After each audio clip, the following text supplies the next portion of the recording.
Hello hello everyone. तो अनबोरिंग academy पे स्वागत है। ठीक है, थोड़ा आज लेट क्लास चालू हुई हम लोग की और पॉलिटी की क्लास रहेगी। 10-12 क्वेश्चन हम लोग 15 क्वेश्चन के आसपास हम लोग प्रैक्टिस सेशन है ये करेंगे। ठीक है, डिटेल में एनालिसिस करते जाएंगे। 2 टॉपिक हम लोग जो कवर कर रहे हैं, यूपीएसआई का एग्जाम भर्ती होने वाली है, दिल्ली पुलिस के भर्ती का नोटिफिकेशन आ गया है, उसी में जो सेक्शन आता है पॉलिटी का उसको ही हम लोग कवर कर रहे हैं डिटेल में अच्छे से। ठीक है, काफ़ी क्वेश्चन मैं इससे पहले करवा चुका हूँ, इसके बाद के क्वेश्चन हम लोग थोड़ा थोड़ा देखने की ट्राई करते हैं कि किस तरीके से सिस्टम चल रहा है। ठीक है, आओ देखते हैं। पहला क्वेश्चन, 10वीं अनुसूची के अनुसार दल बदल से उत्पन्न होने, थोड़ा इसको मोटा कर देते हैं। ठीक है, 10 के अनुसार दल बदल से उत्पन्न होने वाली अयोग्यता के बारे में कोई भी प्रश्न निम्नलिखित द्वारा तय किया जाना है। ठीक है, पहले तो आप ये समझ लो कि दल बदल का हिसाब किताब क्या है और दल बदल से जुड़े हुए किस तरीके के क्वेश्चंस आते हैं। मतलब क्या है ना कि जो ये एग्जाम वाले हैं ना, इनको शेड्यूल बहुत पसंद है। 12 शेड्यूल है संविधान के और बहुत ही ज़्यादा पसंद है। ठीक है, तो एक बार हम लोग फिर से क्विक रिवीजन कर लेते हैं कि सारे शेड्यूल में क्या क्या दिया हुआ है 1 से लेके 12 तक में, ताकि आपके लिए भी आसानी रहे और हमारे लिए भी एक रिपीटेशन उसका हम लोग फिर से कर लेते हैं।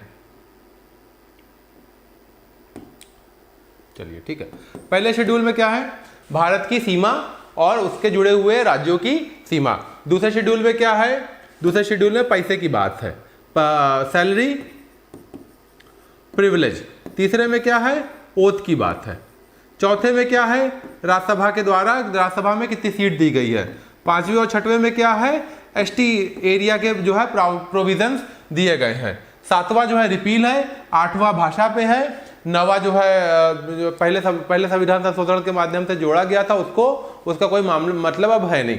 10वें के बारे में आपके सामने है, दल बदल का कानून 10वें में है। 11वें में पंचायती राज है और 12वें में जो है आपका म्युनिसिपैलिटी कॉर्पोरेशन और नगर पालिका के बारे में है। ठीक है, तो 10वीं अनुसूची जो है उसमें अगर कोई बंदा दल बदल करता है, यानी कोई विधायक या कोई एमपी दल बदल करता है, एक दल से जीता चुनाव लेकिन दूसरे दल से पैसा ज्यादा मिलने लगा, तो कहेगा कि भैया हम उसमें चले जाते हैं, अब तुम जीत गए हैं। इसको रोक के लिए कानून आया सन 1985 में, 1985 में ये कानून आया। इस कानून के तहत ये है कि आप अगर एक दल से दूसरे दल में जाओगे तो आपकी सदस्यता खत्म हो जाएगी।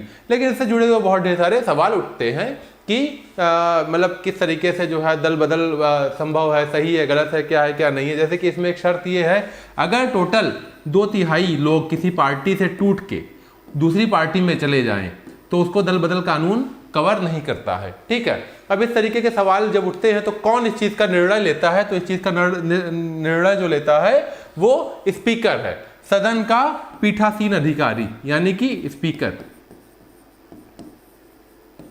ओम प्रकाश बिरला, ओपी बिरला साहब जो है राजस्थान के इस वक्त, वो हिसाब किताब इसका करते हैं।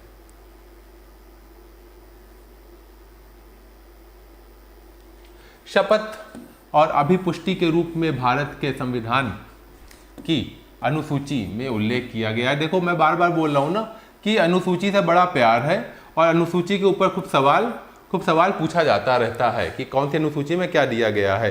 ठीक है, तो शपथ और अभिपुष्टि की जो अनुसूची है वो तीसरा है। इस तरीके से आप याद रखो, पहले में जमीन, दूसरे में पैसा यानी सैलरी वगैरह, तीसरे में कसम। इस तरीके से याद कर लो। पहला शेड्यूल जो है वो बताता है कि जमीन किसके पास कितनी होनी चाहिए, क्या क्या डिस्टेंस होना चाहिए। दूसरे में पैसे की बात होती है। तीसरे में कौन से अधिकारी को कितना पैसा मिलना चाहिए। और तीसरे में आपको ओथ ऑफ सीक्रेसी और कौन कौन ओथ दिलाएगा, इस बारे में चर्चा होती है। कौन सा राज्य भारतीय संविधान की 6ठी अनुसूची में उल्लिखित नहीं है। तो देखिए 5वीं और 6वीं अनुसूची, थोड़ी देर पहले मैंने आपको बता दिया कि 5वीं और 6वीं अनुसूची में कुछ ऐसे राज्य हैं, कुछ ऐसी जगहें हैं जिनके ऊपर जिनके एडमिनिस्ट्रेशन के बारे में बात की गई है, वो कुछ खास जगहें हैं। खास क्यों है, क्योंकि वहां पे अनुसूचित जाति जनजाति के लोग भर भर के पाए जाते हैं। ठीक है, तो 6वीं अनुसूची में ATMM ये कोड है। A for Assam, T for Tripura, M for Mizoram और दूसरा M फॉर मेघालय। मणिपुर नहीं है। मणिपुर को आप इस तरीके से याद रखो कि इनके पास पैसा है तो इनको कोई सूची ऊंची में नहीं डाला गया, ये अमीर लोग हैं। तो देखिए आप ATMM में नागालैंड नहीं आता है, नागालैंड नहीं आता है। बाकी तीनों राज्य असम, त्रिपुरा, मिजोरम और चौथा है मेघालय। ठीक है, ये चारों राज्य आते हैं, इसका शॉर्टकट है ये। दल परिवर्तन के आधार पर अयोग्यता के प्रावधान को शामिल करती 10वीं अनुसूची में किस साल जोड़ी गई है? देखो जब संविधान बनाया गया ना तो टोटल आठ अनुसूची थी, टोटल 8 थी। धीरे धीरे करके जरूरत पड़ती गई। 51 में जो है 51 में 9वीं बन गई, 9वीं अनुसूची बन गई। 85 में जो है आपकी 10वीं अनुसूची जुड़ गई। और जब 73वां और 74वां संविधान संशोधन जुड़ा, ठीक है, सन 92 में, तो 92, 93 में आपका जो है 11वीं और 12वीं अनुसूची जुड़ के संविधान में शामिल हो गई। ठीक है, तो ये सूची जो 10वीं है ये जुड़ी है 1985 में, राजीव गांधी के टाइम पे।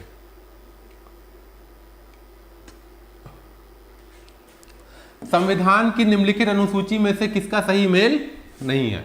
कुछ मेल वगैरह का हिसाब किताब है, आइए पढ़ लेते हैं कि क्या सवाल पूछ रहा है। 8वीं अनुसूची में मान्यता प्राप्त भाषाओं की सूची निहित है। ठीक है, बिल्कुल सही बात है, 8वीं अनुसूची में भाषा के बारे में दिया गया है। 9वीं अनुसूची में कुछ अधिनियमों और विनियमों का सत्यापन के प्रावधान निहित है, यानी कि उनका सत्यापन नहीं किया जाएगा, उनका सत्यापन सुप्रीम कोर्ट के माध्यम से नहीं होगा, ये भी बात सही है। 12वीं अनुसूची में नगरपालिका की शक्तियों, अधिकारों और जिम्मेदारियों निहित हैं, ये भी बिल्कुल सही बात है। 11वीं अनुसूची में पंचायत के बारे में होना चाहिए, लेकिन ये अनुसूचित और अनुसूचित क्षेत्रों के बारे में, ये गलत है। जो अनुसूचित क्षेत्रों के बारे में है वो है 5वीं 6वीं सूची।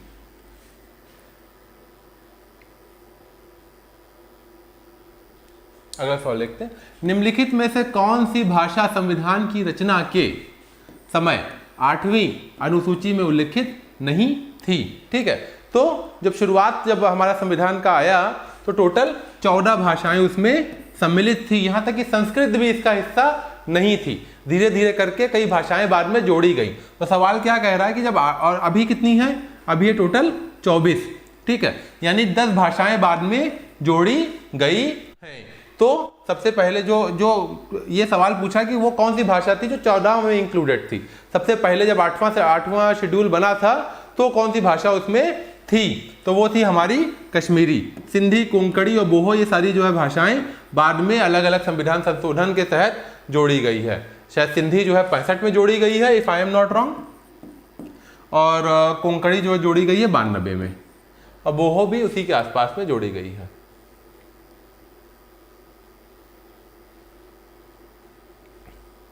हम लोग अगला जो सेक्शन है वो देखेंगे भारतीय संविधान के स्रोत, यानी कि भारतीय संविधान को ये कहा जाता है कि तमाम अलग अलग तरीके से अलग अलग जगहों से इसको लिया गया है। तो इसके ऊपर भी बहुत ढेर सारे क्वेश्चन बन जाते हैं। आइए देखते हैं कि ये जो क्षेत्र है, ये जो टॉपिक है, इसको किस तरीके से कवर किया जाता है और किस तरीके से इस पे क्वेश्चन एग्जाम में आने की संभावना होती है। भारतीय संविधान में शक्तिशाली केंद्र वाला संघ, यानी कि फेडरेशन विद स्ट्रॉन्ग सेंटर, निम्नलिखित में से किस संविधान से लिया गया है? यानी कि हमारे पास जो केंद्र है वो मजबूत है राज्य के हिसाब से। अगर केंद्र चाहे तो राज्य पे इमरजेंसी लगा सकता है, राज्य चाहे तो केंद्र पे इमरजेंसी नहीं लगा सकता है। अगर केंद्र चाहे तो कोई भी जो राज्य है उसको खत्म कर सकता है, या 2 राज्यों को एक करके 2 राज्यों को मिला करके एक बना सकता है, या एक को डिवाइड करके 2 बना सकता है। लेकिन राज्य ऐसा चाहे तो नहीं कर सकते हैं। या बचे हुए जो रिसाइडरी पावर है जो किसी शेड्यूल में नहीं है वो यूनियन के पास में है। ये यानी कि इससे ये पता चलता है कि केंद्र हमारा मजबूत है, राज्य हमारा कमजोर है। ये इसका प्रेरणा स्रोत क्या है? कौन सा संविधान को, इस देश के संविधान से इसकी प्रेरणा मिली है? तो हमको प्रेरणा मिली है कनाडा के संविधान से। कनाडा के संविधान से हमको कई चीजें हमने लिया है। पहला चीज लिया हुआ है strong centre with federation with strong centre, पहला चीज। दूसरा स्ट्रॉन्ग सेंटर। दूसरा हमने क्या इनसे लिया है? इनसे हमने लिया है कि रिसाइडरी पावर के बारे में। रिसाइडरी पावर यानी कि बचा हुआ अपशिष्ट पावर जो रहेगा वो केंद्र के पास में रहेगा। तीसरी चीज हमने लिया है जो गवर्नर का अपॉइंटमेंट है। 156 में जो अपॉइंटमेंट का तरीका दिया गया, आर्टिकल 156 में जो गवर्नर का तरीका है, वो हमने कहाँ से लिया है? वो हमने कनाडा के संविधान से लिया है। भारतीय संविधान के निर्माताओं द्वारा मौलिक अधिकार के विचार को कहाँ से लिया गया? मौलिक अधिकार दो चीजें हैं, एक मौलिक अधिकार, एक मौलिक कर्तव्य है। जब बाबा साहब ने संविधान को बनाया तो उसमें मौलिक अधिकार ही थे, मौलिक कर्तव्यों का जिक्र नहीं था। तो मौलिक कर्तव्य, मौलिक अधिकार कहाँ से लिया गया है? तो हमारा जो मौलिक अधिकार है वो bill of rights of United states, संयुक्त राष्ट्र अमेरिका के बिल ऑफ राइट्स से लिया गया है। यूनाइटेड किंगडम के पास संविधान ही नहीं है, सोवियत संघ के पास से ड्यूटीज ली गई हैं या कर्तव्य लिए गए हैं। जापान के संविधान से लिया गया है कि सब लोग को बराबर का कानून के सामने सब लोग बराबर हैं, कहते हैं कानून की नज़र में सब बराबर हैं। ये कहाँ से लाइन आई है? ये जापान के संविधान से आई है। भारतीय संविधान के अनुच्छेद 14 में प्रयुक्त कानून के समक्ष समानता वाक्यांश को संविधान से लिया गया है, ठीक है, तो उसको लिया गया है यूएसए से। दो चीजें हैं, कानून के सामने सब बराबर हैं और समान कानून सब पे अप्लाई होगा, ठीक है। एक को लिया गया है यूएस से, एक को लिया गया है जापान से। आप याद रखिएगा, कंफ्यूज मत हो जाइएगा दोनों के बीच में, दोनों जो है चीजें अलग अलग हैं। भारतीय संविधान के निर्माताओं द्वारा किस देश के संविधान से केंद्र के पास अवशिष्ट शक्तियां होने की संकल्पना को लिया गया? अवशिष्ट होना यानी कि रिसाइडवरी पावर, यानी कि बचा हुआ, यानी कि कुछ ऐसे मामले हैं जो शेड्यूल 7 के किसी भी लिस्ट में नहीं दिए गए हैं। तो अगर ऐसा मामला आ जाता है, फॉर एग्जांपल जब बाबा साहब अम्बेडकर जो है कानून बना रहे थे तो उस टाइम पे व्हाट्सएप तो था नहीं, इंटरनेट भी नहीं था, कोई ने सोचा भी नहीं था कि इंटरनेट नाम की कोई चीज़ हो सकती है। या मान लो क्रिप्टो करेंसी नाम की कोई चीज़ नहीं थी।